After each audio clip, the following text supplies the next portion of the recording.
Welcome back to the second part of clinical tips for root canal treatment. In this video, I will be discussing about various clinical tips that will be helpful for dental students and clinicians while doing root canal treatment. This is the second part of the video. If you haven't seen the first part, kindly click the link above and watch the first part also. I have given the link to first part in the description. Before going into the video, kindly consider subscribing to my YouTube channel Smart Dentistry. I will make videos that will be useful for dental students and clinicians. In the first part, I have explained about 10 clinical tips. In this video, let's continue with tip number 11.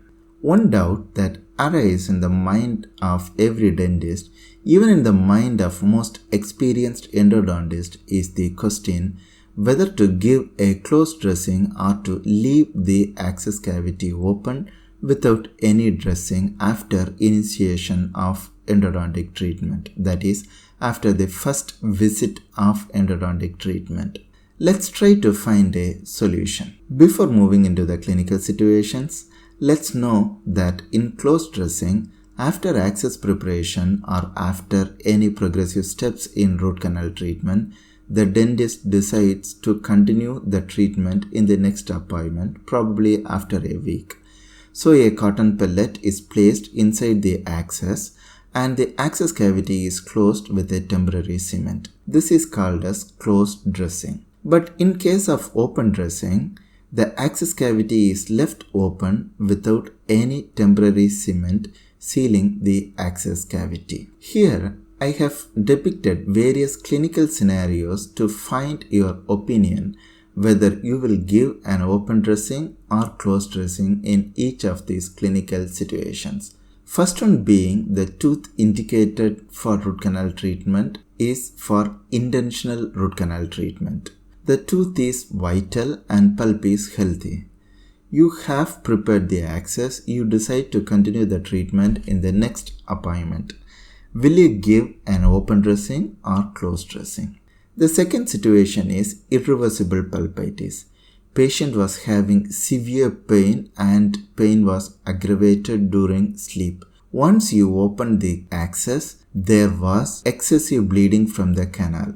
The bleeding stopped eventually and you decided to continue the treatment in the next appointment. Will you give an open dressing or a closed one? The third situation is a long-standing non-vital tooth. On radiographic examination, there is a well-described periapical lesion, but the patient was asymptomatic.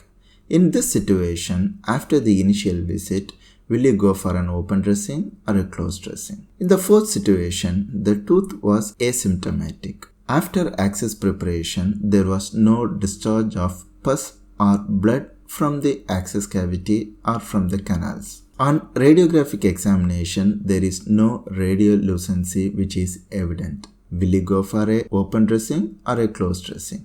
In the fifth situation, patient was having a painful tooth. After anesthesia, you opened the access. There was a heavy discharge of pus from the root canals into the access.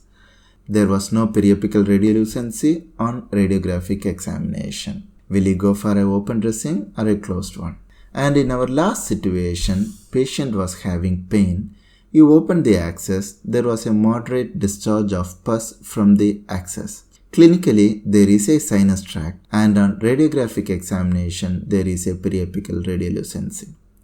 Now the question is easy. In which all these situations you will go for a closed dressing and when you will go for an open dressing? Before finding the answers, let's see this. According to all recent literatures, the concept of open dressing does not exist. So we should give a closed dressing in almost all of these circumstances. This is because of the following event.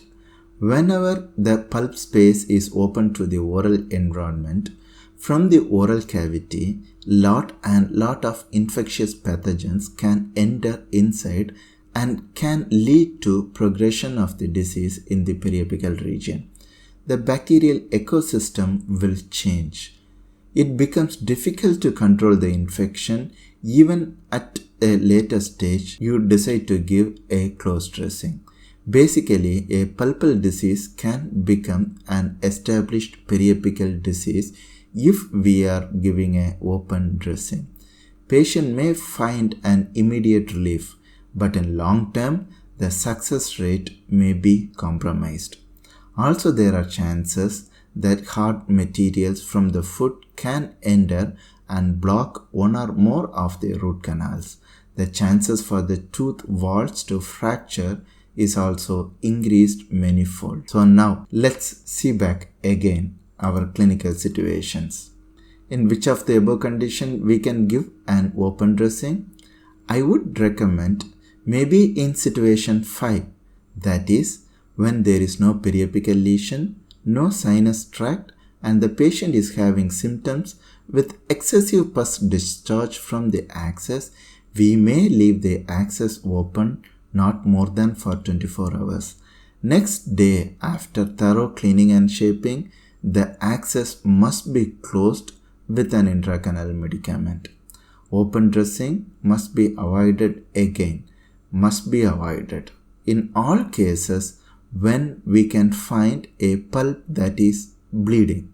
This means the pulp is inflamed but the number of bacteria are less. Leaving the axis open just with a cotton pellet and without a temporary cement is equivalent to giving an open dressing. Tip number 12. By some dentists, occlusal reduction is considered as a mandatory step before initiating root canal treatment. A wheel burr is taken and the tooth is chopped around 2 mm in the occlusal surface, thus relieving the tooth indicated for root canal treatment from occlusion. It is said that it would favor healing and patient will be more comfortable without any symptoms while undergoing root canal treatment. Is it right doing the occlusal reduction? Let's see a graphical image of what we do and what really happens. For example, the maxillary first molar is indicated for root canal treatment. The dentist will reduce the occlusal surface, thus relieving the tooth from occlusion. Occlusal reduction is not the end point of our problems, but it is the starting point for whole sort of other problems. The tooth which is reduced from occlusion will start extruding as short as 4 days. In young patients, it will be even faster. The tooth will extrude till it reaches the occlusion with opposing tooth. We may justify our doing with many answers like otherwise the patient has to suffer more pain, or healing will be delayed if there is no occlusal reduction, there will be a periapical wound and we should create a favorable environment for healing, and the most common one is anyhow the tooth is going for a crown, so reducing the occlusion is not at all a problem, and so many other suggestions and ideas. But see here, the tooth extrudes and the root length is going to get reduced. The furcation area is going to get exposed, and after a month while doing a crown, we have to reduce another 2 mm as the tooth would have already extruded and could have come in contact with the opposing tooth. So ultimately, we may have saved a tooth, but we have just compromised the longevity of the tooth. This tooth will be more prone for periodontal disease compared to the other teeth. Teeth which are occlusally reduced and if left for a period of let's keep for a month will definitely have less longevity than the tooth for which occlusion is not reduced. Occlusion could be relieved only if the patient come back with a pain or flare-up after completion of root canal treatment, and should be reduced just a fraction, just enough to relieve the tooth from occlusion and not in several millimeters. Tip number 13. Locating the calcified canal in maxillary incisors. It is common to find people getting injured during their young age to the maxillary anteriors. they leave it unnoticed, and after 5 or 10 years, the teeth will get discolored gradually. Now they seek a dental treatment, and the radiograph will show a completely calcified maxillary incisor. After preparing the access, we won't be able to locate and negotiate the root canal. Here is the question. We all know that the canal orifice will be in the middle of the access preparation, that is in the center of the canal. Now it may be calcified, still in that area it will be usually present in the middle. But when it is not possible to locate, then we have got 4 options. Trying to locate the orifice from the usual location, a little mesial, distal, labial, or from a lingual direction, like trying to push a file or a DG16 in this location. In which direction there is more chance for locating the canal? You may take a second to think. Make up your mind with an answer. Although there is no clear-cut answer for this question, but I could always locate the canal by negotiating in the palatal direction. So next time when you struggle to locate an orifice, try to locate in the palatal wall of the access preparation.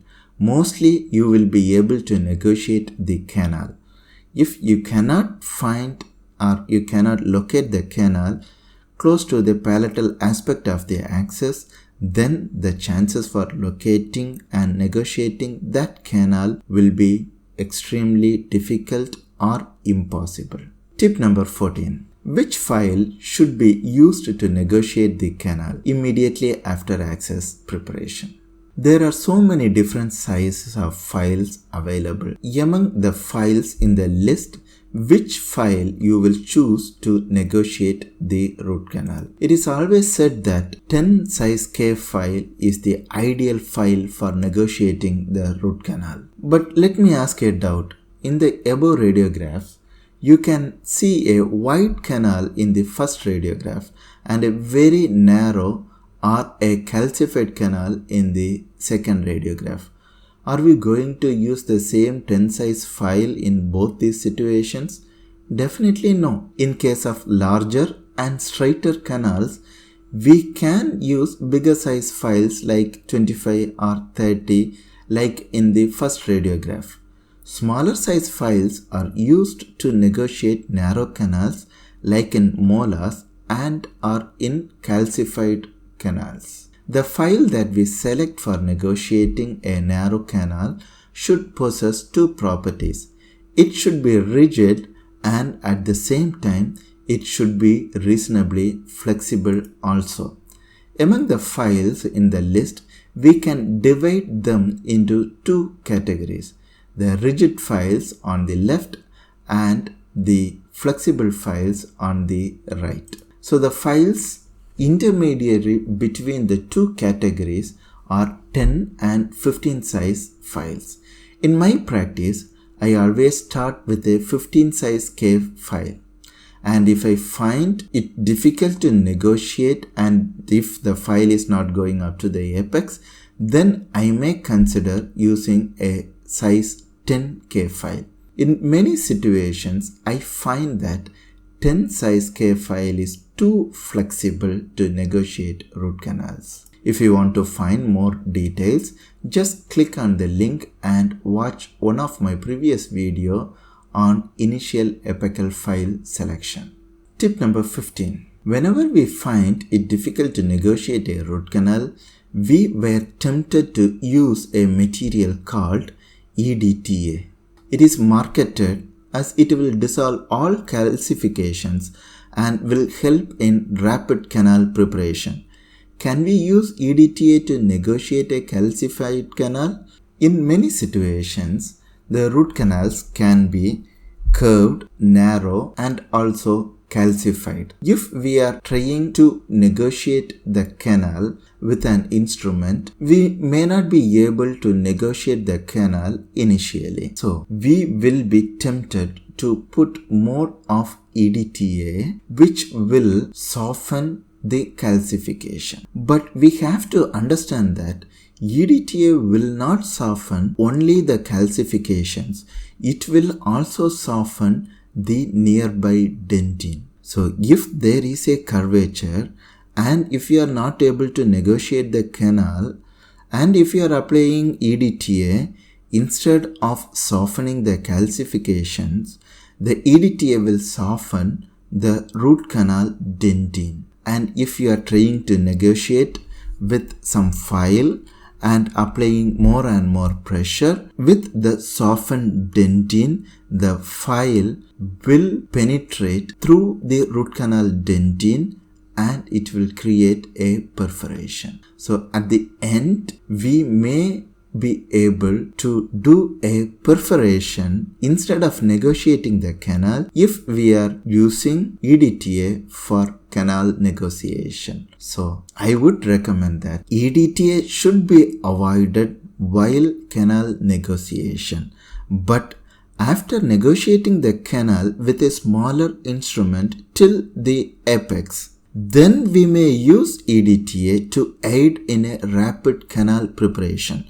Always keep it in mind, EDTA will facilitate in canal preparation by softening the inorganic component, but EDTA cannot differentiate whether the inorganic component is dentin or calcification. It will soften everything. So try to avoid EDTA while canal negotiation. Tip number 16. According to various studies, it is proven that around 94% of maxillary first molars will have a MB2 canal. Surprised? Do we locate MB2 canal in almost all maxillary first molar RCTs? Let's find the easy way to locate MB2 canals. Let's consider this as a maxillary first molar. We can see three orifices: mesiobuccal, distobuccal and palatal. Now we are ready to locate the MB2 canal orifice. In order to locate the MB2 canal orifice, we have to draw an imaginary line from mesiobuccal orifice towards the palatal orifice. Just an imaginary line. Now a second imaginary line is drawn around 2 mm from the imaginary first line towards the mesial marginal ridge. Frequently, MB2 canal will be present in this area, but the access cavity we prepared limits our ability to locate this canal. So, before locating the MB2 canal, the access cavity must be modified in order to facilitate the canal location. The access cavity has to be extended more towards the mesial marginal ridge than the conventional access in order to locate it. So these are the most common locations of MB2 canals. Again, the location of MB2 canal can vary between every cases. In this location, you can take a DG16 and you can draw a path, and once you are drawing, if there is an MB2 canal, your DG16 will get stuck in that position so that you can deepen it and then you can negotiate it with a flexible hand file. We can see an MB2 canal in this clinical picture, which is present almost in the line connecting the mesiobuccal and the palatal orifices. Now, all of us will be having a doubt. If MB2 canal is present in almost all the teeth and we do not locate this MB2 canals in that many situations, doesn't missing a MB2 canal won't create troubles? There is a good news. In most situations, the MB2 canal originates as a separate orifice and frequently it will merge with the mesiobuccal canal. That is why even if we miss locating MB2 canal, it won't give much trouble in most of the situations. But if the canal is having a separate exit in the apical region, then it can and it will lead to endodontic failure. So in every maxillary first molar and preferably in maxillary second molar also, we should attempt to locate MB2 canals. Tip number 17. What is watch winding motion and how to use watch winding motion? Watch winding is the reciprocating back and forth, that is clockwise and counterclockwise rotation around a quarter turn of the file. It is the best technique used to negotiate root canals. Light apical pressure is applied to move the file deeper into the canal while rotating. This motion has some great advantages. The chances for file separation, that is file breakage, is reduced. Chances for ledge formation is reduced. It enables easier canal negotiation even if there is some obstruction. Also, the tactile sensation will be much better when we are using watch winding motion.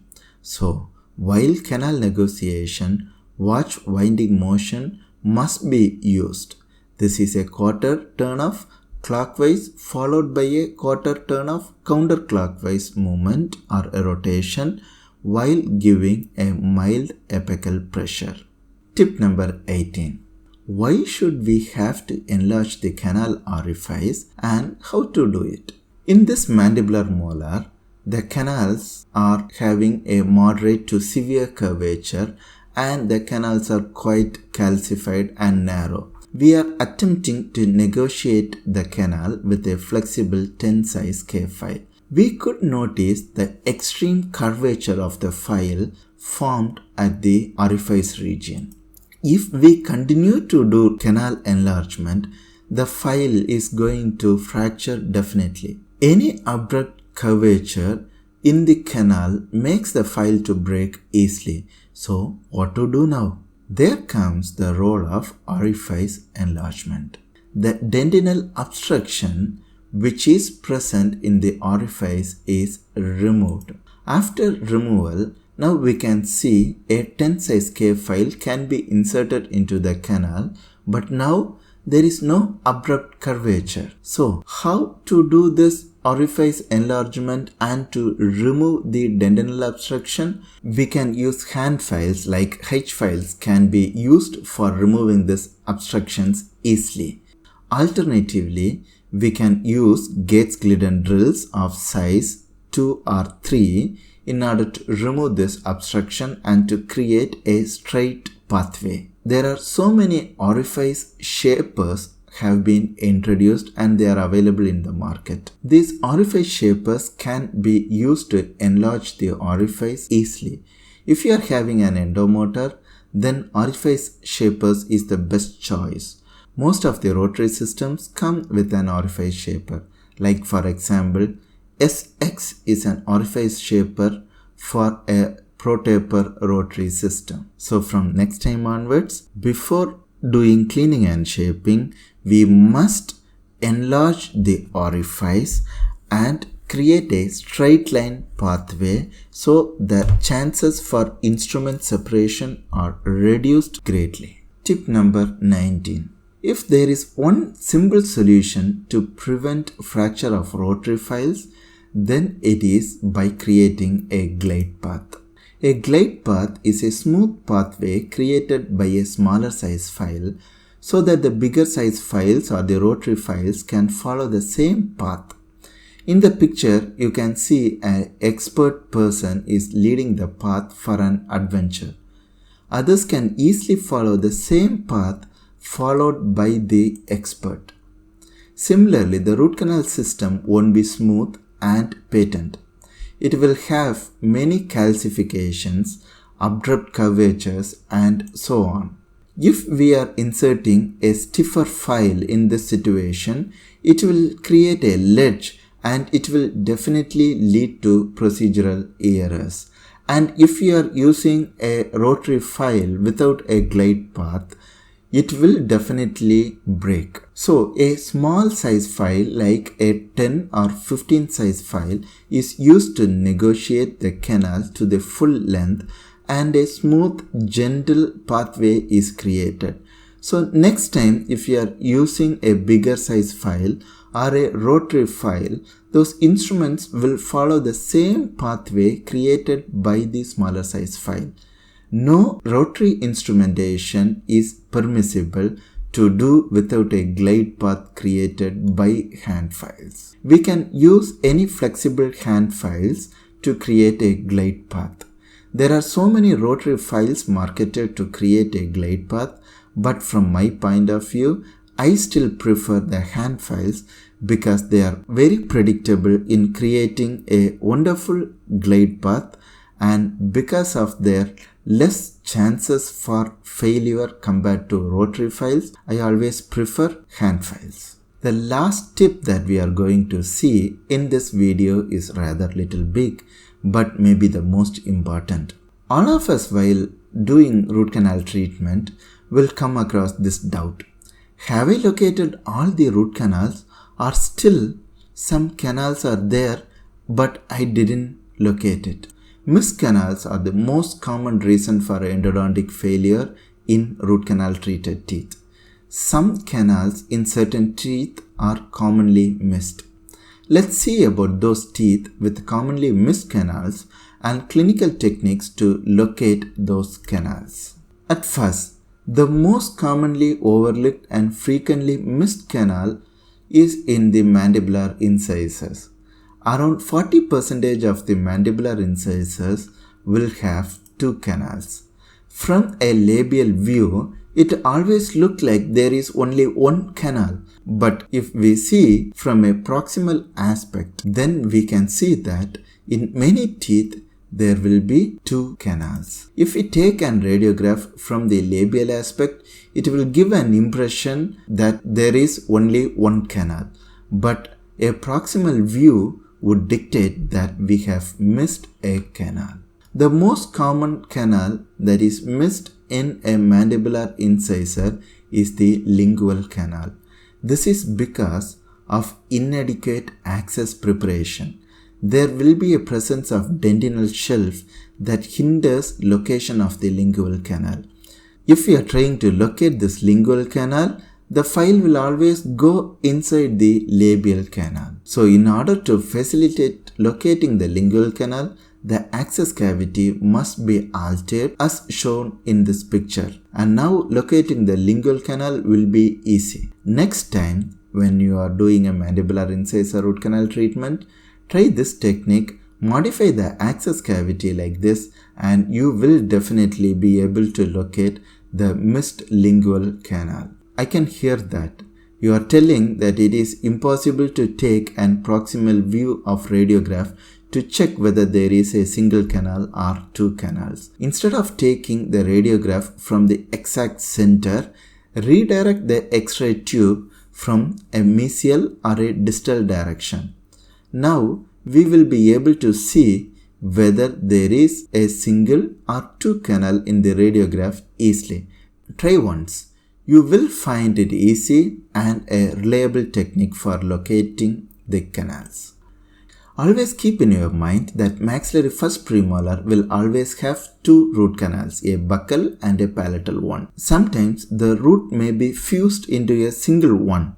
Even if there is a fused root, always there will be two canals. This may be contradictory to many dentists who believe that there will be a single canal, but 99% of the time there will be two canals for a maxillary first premolar. In maxillary second premolar, occasionally there will be a single canal, but very frequently there will be two canals. So always look for two canals in maxillary second premolars also. If only one canal is present, it will be definitely present in the center and it will have a oval shape and wide buccolingually. In many circumstances, that single canal will split into two and it will exit into two orifices. So be careful and concentrate and spend more time while doing second premolar root canal treatments. And the last teeth that we tend to miss a canal is the distal root of mandibular molar. Again, in 40% of the time, there will be two canals in the distal root of a mandibular first molar. So always look for a second canal in the distal root of every mandibular first molars. Even in most of the mandibular second molars also, there will be two canals in the distal root. So for all mandibular molars, there will be two mesial canals definitely, and there will be one wide distal canal, but in many cases there will be two distal canals, namely the distobuccal and the distolingual. I asked a question in the last video: what was the reason for failure of root canal treatment in the above clinical situation? Many texted me personally with various answers. Thanks to everyone. The answer for this question is structural failure. This tooth has failed because of structural failure after root canal treatment and not endodontic failure. Structural failure is the most common reason for failure of endodontically treated tooth. But most people think that root canal treated teeth undergo endodontic failure. That is wrong. We will see more about this case in some of the upcoming videos. Question for today: can you find any anomaly in the mandibular first molar? Yes, most of you will be able to notice it. What is it called, and what is the most common problem that occurs while doing root canal treatment for this tooth? If you could name the anomaly, and if you could come up with the most common problem that could occur while doing root canal treatment for this tooth, put the answer in the comment section. Let's find the answer in the next part of this video. Thank you for watching. Subscribe to my YouTube channel. Stay safe and be happy. Thank you.